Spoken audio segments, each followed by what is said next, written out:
За тэгэхээр залуусаа Blue Lock manga spoiler-ийн 4-р бичлэгт автаа морил. Хэрвээ та манай бичлэгийг анхудаа үзэж байгаа бол өмнөх 3 бичлэгийг үзсэн байх хэрэгтэй шүү. Сүүлд болохоор Kunigami Bachiraгийн эсрэг гарч ирснээр дууссан байгаа. Дэрхүү хоёрын тулаан эд дундаа явагдаж байна. Bachiraj Kunigami тандаж чамайг ахин харахад таатай байна гэдгээ хэлдэг. Kunigami ч өөдөөс нь овоо бүжиг сураа шивдэ. Би өрсөлдөгчин болъё гэснээр шууд Bachiraгийн эзэмшиж бөмбөгийг авах гэж дайрдаг. Bachiraj нөгөө бүжиг шиг хөдөлгөөнөө ашиглаж бөмбөгөө хамгаалж чаднаа.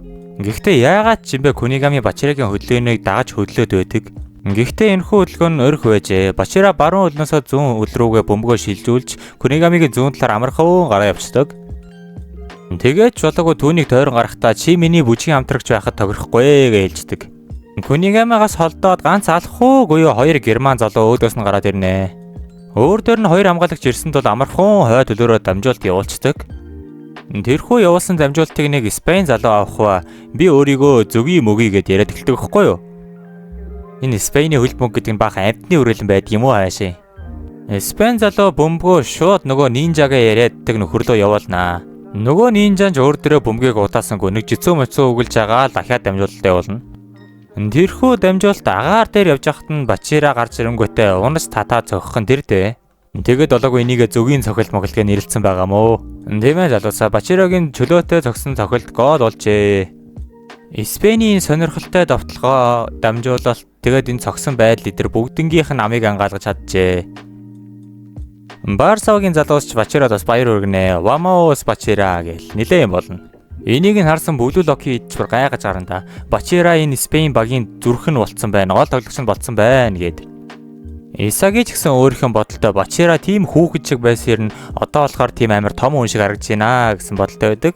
Үүгээр ашгүй нэг Isagi маань эго юу гэж хэлснийг ойлгож байгаа байхгүй юу? Bachira өөрийнхөө зөв орчинд оронгуудаа ингэтлээ сайжирч чадсан. Тэгвэл би энэхүү бастард Мюнхен багаас яг юуг сорох ёстой вэ гэд өөрөө нэлээд ажиглалт хийдэг. Бастард Мюнхен багийн гол зүйл бол оюун ухаан ухаалаг байдал. Тиймээс тэрхүү зүйлс нь Kaiser-ыг хүрээлсэн багийнханд нь байна гэсэн тийм дүгнэлтэнд хүрдэг байхгүй Isagi. Isagi ч дотроо хамаг эгон боцолчихсан. Тэгвэл би өөрийнхөө л заавал хөл бөмбөг тоглоно. Эднэрийн дүрмэд уусахгүй гэсэн байдалтай сууж байдаг. Бидний мэдхээр бол Kunigami түрүүнээс хойш өөрийнхөө хүссэн хөл бөмбөгийг тоглоод байгаа та. Blue Lock-ийн эдмач тэр энэ эвээрээ тоглоод байвал удахгүй суулгандаа гэсэн ховжив ярьж байна. Тэр үеэр Isagi маань жинхэнэ тунгаан бодсон сууж байна да. Энэ хүртэл амар алацсаж ирснээ одоо болсон ингээд үл тоглох юм уу гэсэн бодол дотроос нь зовоогоостэй. Тиймээс тэр сурч чадхаар зүйлээ сурахаар шийджээ. Kaiser-ыг ажиглахаар шийдсэн байдаг. Бөмбөг нэг герман залуугаас Kaiser руу дамжуулснаар тоглолт эхэлж байгаамаа. Нөгөө залуу ч Kaiser одоо яах юм гэж асуухад бид одоо аллага үлдэх болно гэж амар царайтай хэлдэг. Энэхүү үгийг Ness-гээ тоглох сайн ойлгосон бололтой. Ness Kaiser руу ахин дамжуулаад Kaiser хоёр хамгаалагчийг төвөггүйхэн шиг даваад гарчдаг. Та нарт танилцуулахаа мартсан байж магадгүй энэ хар буржгар үстэй залууг Ness гэдэг шүү guys. Энэхүү Ness-гээ тоглогч бөмбөг найруулахдаа үнэхээр мундаг юм гин л дээ. Ерөнхийдөө бол Бастард Мюнхен багийн гол найруулгыг хийдэг хүн. Тиймээс түүний хүмүүс Бастард Мюнхен багийн амин зүрх болох шидтэн Ness гэж дууддаг байлээ. Яг тэрээр Kaiser арагшаагач харалгүйгээр шууд чигээрээ гүйж байхан тэр дээ. Kaiser-ыг ажигласан байдлаас үзвэл Isagi маань их зүйл ойлгожээ. Энэхүү Kaiser-гээ тоглогчид Isagi-гийн мөрөөддөг хөл бөмбөгийн хөдөлгөөн байхан тэр л дээ. Үүнийг Isagi гайхан зогсож явахад айлын алгаж залуусаа ойртоор анаал чин дайраад ирлээ гэж хэлж байдаг. Ness чамаг хорыг найруулж урагшаага бөмбөгийг цөлхөн тэр дээ. Яг тэр үеэр Бастард Мюнхен багийн баруун зүүн жигэрийн хоёр ингээд довтлогч нь шууд төв рүүгээ өрөөд ирдэг. Ингэснээр бөмбөг буух магадaltaй газруудыг олон болгож дайсны тоглогчдыг төөрөгдүүлж гинэ гэж ойлгож болно. Тэгснээр Ness цогчээ, урагшаага цогтог. Яг тэрхүү үеэр төвдөө ирсэн байсан баруун зүүн жигэрийн хоёр довтлогч нь буцаад байрлалгаа гүйчихэн тэрдээ. Тэгтэл юу вэ? Kaiser гинэл сүүдрээс гарч ирээд бөмбөгийг өөрийн болгоно. Даан жин тийм амархан байсангүй. Нөгөө шинэ бүжгээс урдсан хав хар өнгөтэй Bachira гараад ирдэг.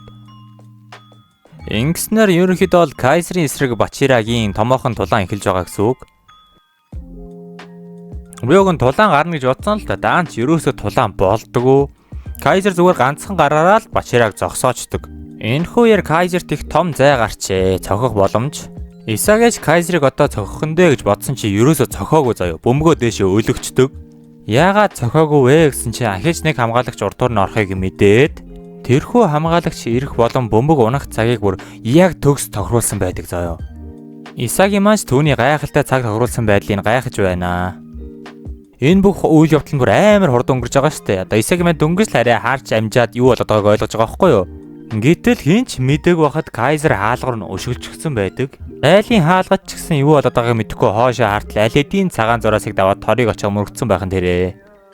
Ингэснээр Дооны харьцаа нэг болж бид Кайзерыг ямар амар мангас вэ гэдгийг мэдж авдаг л да. Исаги маань Кайзерыг хараад тэр бол сууд ухаантан гэд биширчгсэн сууж байна. Үүнийг нь манай их багш буюу Ноэл ноо тайлбарлах нь тэрэлтэй. Энэхүү Кайзерийн хүнд байдлаас шууд ингээд цогтөг хурдан Ноэл ноогоос ч хурдан гин. Ерөнхийдөө дэлхийн хамгийн хурдан гэх бөгөөд Кайзер импакт гэж нэрлэдэг юм байлээ. Одоо л Исаги маань Кайзер гэж хэн болохыг мэдэж аван да. Үүгээр Исаги өдийг хүртэл буруу бодож явснаа ойлгодог хэвгүй юу? Бастард Мюнхен багийн ухаалаг байдал нь Кайзерыг хүрээсэн багийнхан нь биш, Кайзер өөрөө байсан гэдгийг ойлгодгийг. Эгогийн хэлсэн орчин гэдэг зүйл үүнтэй холбоотой байжээ. Дөрөвний хийсэн Кайзерийн гол Исагид ихээхэн сэтгэлэл үлдээсэн байх нь тэр. Тиймээс энэхүү шилдэг хүмүүсийн донд бэлтгэл хийхээр сонгогдсон Исагид бол том боломж. Яг тэрхүүгээр Бачира Кайзер тандаж "Соних гоё цохилт байла, чи ч мундаг юм аа" гэж магтдаг. Гэхдээ тэгээд дууссангүй, би чамайг заавал буулгаж авна гэж Бачара хэлснээр Кайзер нэг амар царай гарганаа. Тэгтэл их багш лавынхаа "Хөөе шар үстэй байж байгаарай. Надад уг нь тоглох бодол байсангүй. Гэхдээ би орж илүү entertainment болгомоор байна" гэд лавынхаа их багш өөрийнхөө 3 минутыг ашигланаа. Энэхүү үйлдэл нь хүн болгоныг цочролд оруулжээ. Манай бүдүүл окич нэрээ лавынхаа орох юм уу гэд амаа ангаачсан сууж байдаг. Чи орвол энэ тэнцвэр алдагчдын багаас тэнийг амтан бэн гэснээр манай талын их багш Ноэл нооос тоглолтод орохоор болдог. Бүх хүний ам ангаа шар усан босчээ. Хүн болгон л их багш нарын хоорондох тулгааныг үзэх гэж бүр сэтгэлэн доглоостой. Би одоо чамайг алж өөрийгөө шилдэг гэдгийг нотлно гэхэд эн чи хагас финалчтай тэнийг амтан бэн гэж хэлдэг.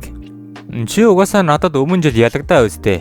Алдаанаасаа суралцдаг юм уу гэж Ноэл ноо асуухад чиний над мэдээлэлээр суурилсан хийсвэр хөл бөмбөгөөс чинь илүү миний өөрийн хүслээрээ эрх чөлөөтэй хөдлөх хөл бөмбөг хамаагүй илүү гэдгийг ер нь хэлээддэг хэвгүй юу? Танай огт чинь том хүн байдаг юм уу гэхэд юу гинэ чи гэсэн юм болно. Хоёр багш ярилцаж дуусны дараа их багш маань Кунигами зөвлөгөө өгж ахын дэрэлтэй. Чамд одоо хоёр сонголт байна. Эхний сонголт бол багаар тоглож Кайзерт бөмбөгөө дамжуулах. Харин нөгөөх нь өөрийгөө Кайзераас илүү гэдгийг нотлох гэж Кунигамигаас асуудаг. Гэхдээ чи аль сонголтын дээр нь бүтлгөөтөл өөрийн чинь бодол буруу гэдгийг хөлөө зөвшөөрөөрэй гэж Кунигами дэлдэг хэвгүй юу? Кунигами ч би яагаад ч тэхгүй гэж хариулдаг. Тэгснээр Ноэл ноо ахин нэг зүйл хэлхэн дэрдээ. Боломж болон ялалт хоёр ямар ч ялгаагүй зүйл. Хэрвээ чи боломжийг атгах чадаагүй бол ялагдах нь тодорхой. Үүнээс хожих алдах хоёр зүйл яг тэнцүү. Чи энэхүү байгалийн хувиршгүй үннийг яаж чадахгүй гэж хэлдэг. Тиймээс Кунигами чи боломжоо алдсан. Чамд шийтгэл хэрэгтэй гэхин тэрдээ. Ингэснээр Кунигамиг суулгаж манай Исагийг гаргаж ирнэ гэж хэлдэг хэвгүй юу? Энэхүү үйлдэлд нь манай Исаги ч гэсэн өөрөө амар гайхчихсан. Би юу гэж асуух нь холгүй зогсож байна. Ноэл ноогийн энэхүү үйлдэл Юкимия дуртай байсангүй. Яагаад тэр гэж асуухт нь уг нь манай тамирчидсан бөөндөө цуг бэлтгэлээ хийгээд нэг жагсаалт гаргасан да. Ноэл нооч би мэдж байгаа гэж хэлдэг. Тэгвэл яагаад вэ гэж энэ Юкимия орилон дайрхан дэрдээ. Юкимия ч өөрөө 13 дугаар байранд байсан юм байлаа л дээ. Тэгтэл Ноэл ноо энэ бүх зүйл үзэгчдийн хүсэлтээр дэлхийд тэр чигээрээ Исагийг харахыг хүсэж байгаа гэж хэлснээр Бүлүү Локийн тоглогчдыг чимээг болгож чаддаг. Яасан бэ Бүлүү Локийн баатар минь хурдан гараа дээр гэж Исагид хэлэндээ. Исаги татаархсан Бүлүү Локийн тоглогчид бас зүгээр сууж чадсангүй. Гэхдээ нэг нь шийдсэн зүйл Исаги маань өөрийгөө харуулах том боломж. Ноэл ноо чамд эсвэл асуудал байна уу гэж сухтана. Асуудал байхгүй ирхмээ гэснээр манай хүн гадуурхаа шидэд босоод гараад ирдэг. За ингэснээр та нарт сэлгээний үйл явцыг харуулнаа. Бачира Кайзер хоёр ч Исагийг тавтай морил гэж хэлэх ба Спейн буюу Барса талаас нэг хүн сэлгэж лавынхаа оронд нь орсон байх бол харин манай Герман талаас Бастард Мюнхен багийн нэг залуу болон Кунигами хоёрыг суулгаж Ноэл ноо болон Исагийн нөр орж ирсэн байдаг. Исаги маань багасаа л Ноэл ноог шүтэж хөлбөмбөг сурсан гэдгийг нь харагданаа. Тэгээд бүр тэр хүнтэйгээ цугтаа 3 минут тоглох боломж олдсон Исагид үнэхээр бахархмаар санагдана. Тиймээс энэхүү боломжоо алдалгүй өөрийгөө харуулах ихээхэн том үүрэг манай Исагид ирж байгаа байхгүй юу? За бөмбөг Бачирагаас лавын хороо явснаар тоглолт эхэлж байгаа юм да. Тоглолт эхлээ секунд бололгүй буюу хоёр их багшийн дулаан шууд бидэнд харагддаг. Лавынхоо нойл ноо сандаж чиний над хийсэр хөл мөгийг чинь би өөрийн эрх чөлөөгөөрөө даван гарнаа гэхтэн эрх чөлөөг нэ тим хог хэрэггүй гэж нойл ноо босааж хэлдэг. Энэхүү хоёр их багшаас яг аль нь ялагдаж эндээс гарах юм болоо. За тэгэхээр guys 4-р бичлэг маань үүгээр дуусч байна. Хэрвээ бичлэг маань таалагдсан бол лайк, subscribe дараарай.